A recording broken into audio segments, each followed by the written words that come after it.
Magandang araw mga bata. Magandang araw po, Guro. Okay. Darling, maaari bang magsitayang lahat para sa ating panalangin ngayong araw? Sa ngalan ng Ama, ng Anak, at sa Espiritu Santo. Amen. Okay. May lumiban ba sa klase ngayong araw? Wala po, Guro. Okay, magaling. Ako natutuwa na walang lumiban sa klase natin ngayong hapon. Okay. Natatandaan mo pa ba ang ating tinalakay noong nakaraang araw? Okay, magaling. Okay, ngayon, may ipapakita akong mga larawan sa inyo at piliin nyo lamang ang tamang titik na akma sa larawan. Okay, naiintindihan ba mga bata? Opo. Okay.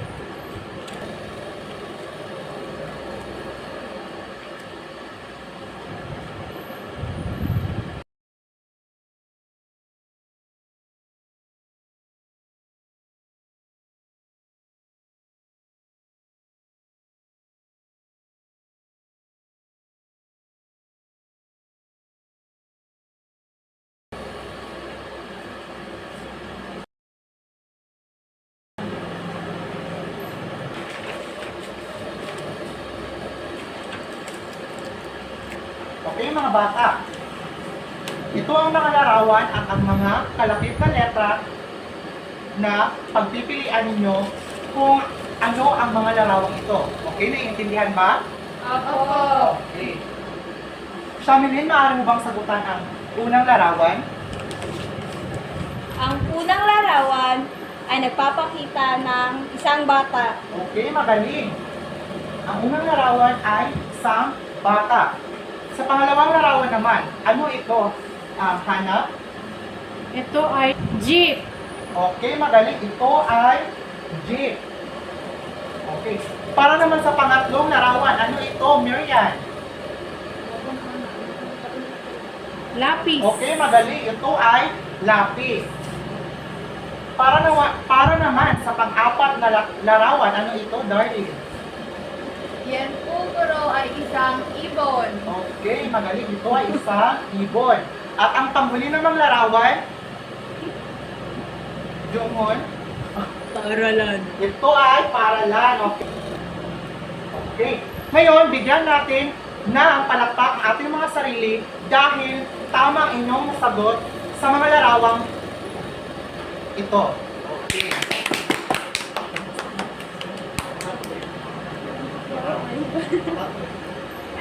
Okay. Ngayon naman, maaari bang magsayo ang lahat at sabay-sabay nating awitin ang, alam niyo ba yung kanta Kung Ikaw Ay Masaya?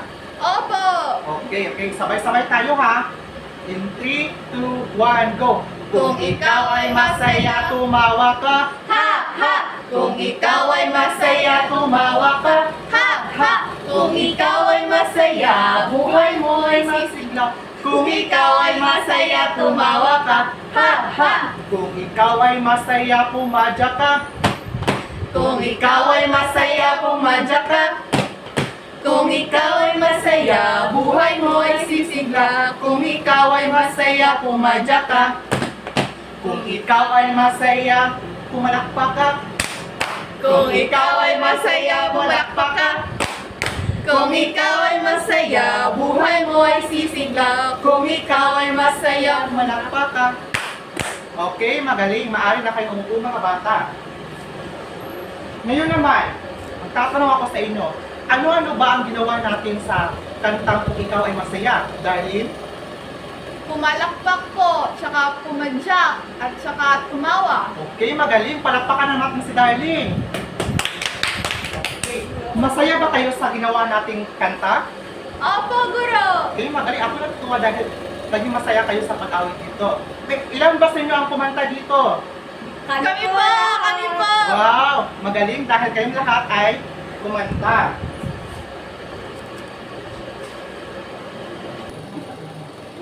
Okay.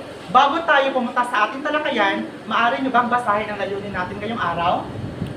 Nagagamit ang mga salitang kilos sa pag-uusap tungkol sa iba't ibang gawain sa tahanan, paaralan at pamayanan. Cross-curriculum. follows the correct tempo of a song including tempo changes. Within curriculum, naiuugnay sa sariling karanasan ang nabasang teksto. Okay. Ngayon, ang paksang tatalakayin natin sa araw nito ay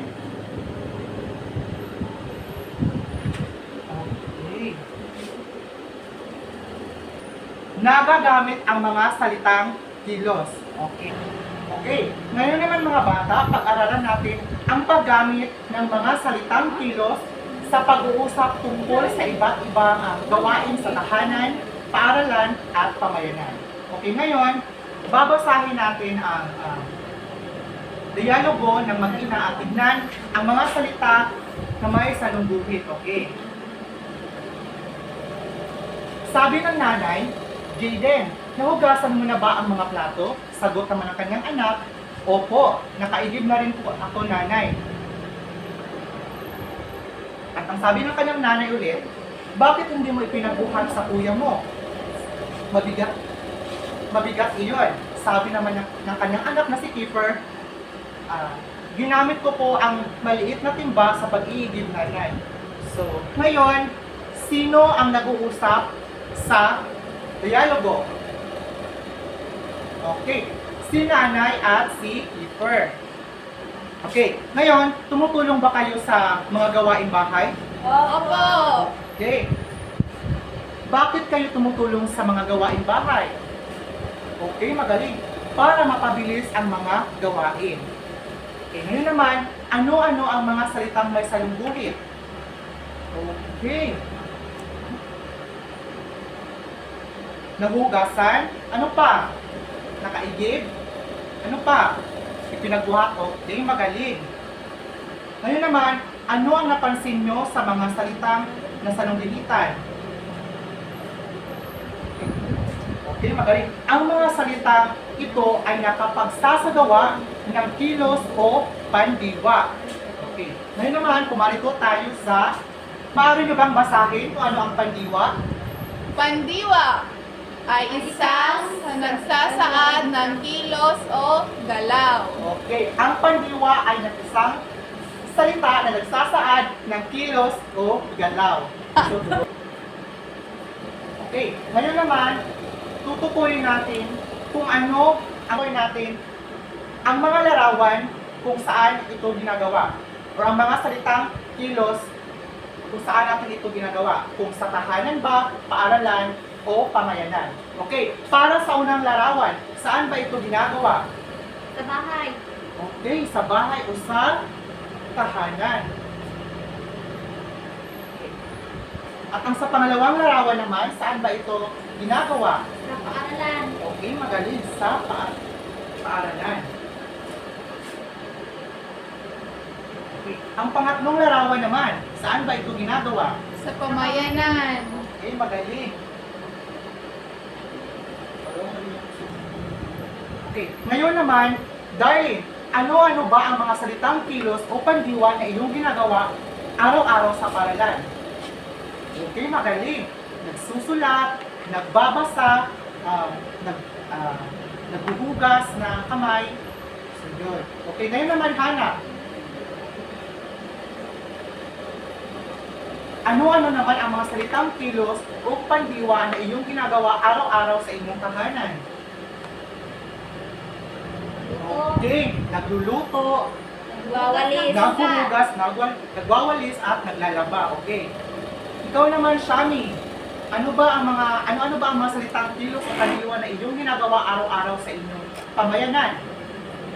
Okay, magaling, naglilinis, tumutulong sa barangay, at nangingisda. Okay, pwede rin.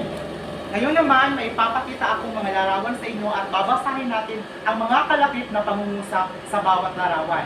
Okay, naiintindihan ba mga bata? Ngayon mga bata, babasahin natin ang mga pangungusap na kalakip ng bawat larawan. Okay, para sa una, pakibasa. Si Alvin ay nagsusulat ng kanyang pangalan. Okay. Pangalawa naman, Naghuhugas ng pinggan si Chloe. at ang pangatlo, Nagtitinda ng mga gulay ang nanay ni Maxine. ang pang-apat, Si Godson ay tumatakbo papuntang silid-aralan. At ang panglima, Umiinom ng tubig si Jaser pagkatapos niyang kumain. okay. Ngayon, ano-ano ba ang mga salitang kilos o pandiwa na ginagamit sa bawat larawan? Shami, para sa inyo. Para sa unang pangungusap, nagsusulat po. Okay, magaling. Nagsusulat. Para naman sa pangalawang larawan, Hana. Naghuhugas. Okay, magaling. Para naman sa pangatlong larawan. Nagtitinda. Okay, magaling. Nagtitinda. At sa pang-apat naman na larawan ay Tumatakbo. okay, magaling. Tumatakbo. At ang sa panglima naman ay Umiinom. okay, magaling. Ngayon naman, hahatiin ko kayo sa tatlong pangkat. Pero bago yan, may pamantayan muna tayo sa paggawa ng mga pangkatang gawain. Okay. Una dito ay ang nilalaman. Para sa nilalaman, makakakuha kayo ng 5 puntos kapag lahat ng sagot ay tama. At 3 puntos naman kapag may isa o dalawang sagot na mali. At ang makakuha naman kayo ng 1 puntos kapag 3 o mahigit na sagot ay mali. Para naman sa disiplina, makakakuha kayo ng 5 puntos kapag lahat ng membro ay may disiplina. At makakakuha kayo ng 3 puntos kapag isa o dalawa sa inyong membro ay walang disiplina. At 1 puntos naman kapag 3 o mahigit sa inyong membro ay walang disiplina. At para naman sa kooperasyon, makakakuha kayo ng 5 puntos kapag lahat ng membro. Para naman sa kooperasyon, makakakuha kayo ng 5 puntos kapag lahat ng membro ay nakikibahagi. At 3 puntos naman kapag isa o dalawa sa inyong membro ay hindi nakikibahagi. At 1 puntos lamang kapag 3 o mahigit sa inyong membro ay hindi nakikibahagi. Ngayon, para sa una. Okay, para sa unang pangkat, itambal ang hanay A sa hanay B at isulat ang titik na akma o tamang sagot sa patla. Para naman sa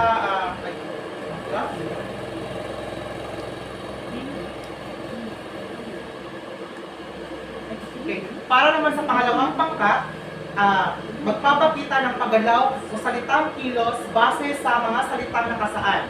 At para naman sa pangatlong pangkat, gamit itong graphic organizer, isulat sa loob ng mga bilog ang mga salitang kilos na ginagawa sa tahanan, paaralan at pamayanan. Okay. Maaari nyo nang simulan ang inyong mga gawain. Bibigyan ko lamang kayo ng 10 minuto para gawin ito. Okay? Palakpakan natin ang bawat grupo sa pagpresenta ng kanilang mga gawain. Okay. Ngayon naman, may babahagi ako sa inyong mga bulaklak. At ang bawat bulaklak nito ay may kalakip na numero at ang bawat numero dito sa likod ay may kalakip na mga salitang kilos o bandiwa. Okay. Shabilin, maaari mo bang buksan ang unang numero? Okay, at basahin mo. Okay, ang unang numero ay magluto. Okay. Shabilin, paano ba ang magluto? Okay, magaling. Ganyan ang pagluluto. Okay. Para naman sa kalawang numero, maaari bang buksan ito, Darlene? Okay. Okay, basahin mo. Okay, maglinis. Darling, paano ba ang maglinis? Okay, madali. At saan mo ba ginagawa ang paglilinis? Okay, maaari sa paralan at saka maaari rin sa inyong tahanan. Okay. Para naman sa ikatlong numero, maaari bang buksan ito, Hana? Okay. Ano ang pangatlong, salitang kilos? Maghugas. Okay, Hana, paano bang maghugas? Ng pinggan o ng kamay? Okay, magaling. At saan mo ba ito ginagawa, Hana? Okay, maaari sa paaralan, maaari din sa inyong tahanan. Okay. At ang pang-apat naman na numero, maaari bang buksan ito, Marian? Okay. Ang pangatlong salitang kilos, ay ang pang-apat pala na salitang kilos ay ang magtapon ng basura. Okay, ang pagtatapon ng basura, Marian, saan mo ba ito ginagawa? Okay, maaari sa inyong tahanan, maaari din sa paaralan, at maaari, okay, sa pamayanan, magaling. At sa panghuling numero naman, anong gustong sumagot? Okay, sungkwat. Ano ang panglimang salitang kilos? Okay, ang magbasa. Sungkwan, paano ba ang magbasa?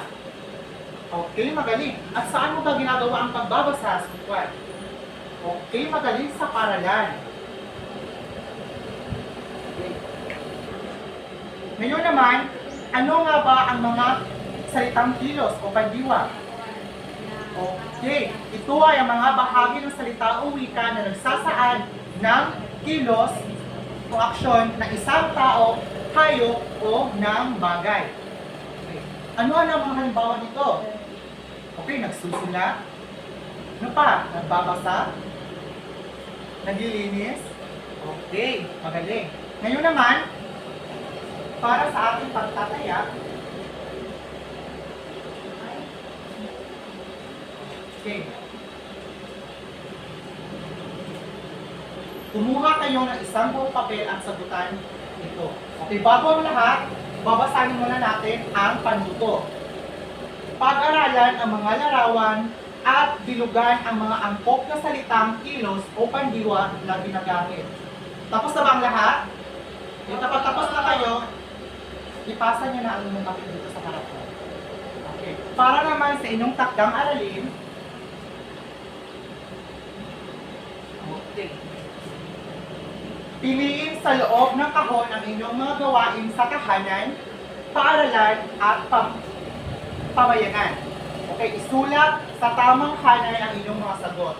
Okay, may kahon dito at isusulat nyo lamang sa baba kung saan nabibilang ang mga salita. Kung dito ba sa tahanan, sa paaralan at sa pamayanan. Okay. At dito nagtatapos ang talakayan natin ngayong araw.